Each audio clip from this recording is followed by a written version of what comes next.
And how did Dean choose to present himself on behalf of this modest, humble, non-materialistic Christian community? If you look back on the PBCC from the 1970s through to the early 2000s, and I'm old enough to remember that, the attitudes around money were almost unrecognizable compared to today.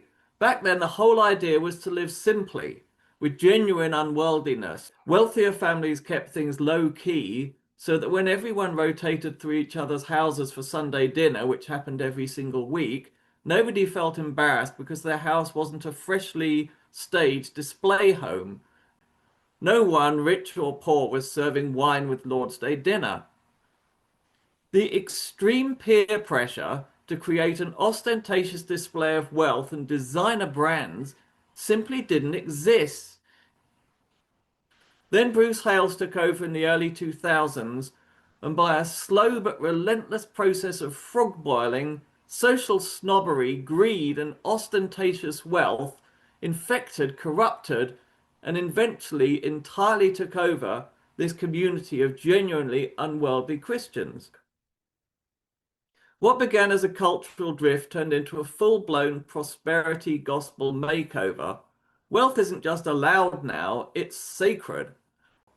And how did Dean choose to present himself on behalf of this modest, humble, non-materialistic Christian community?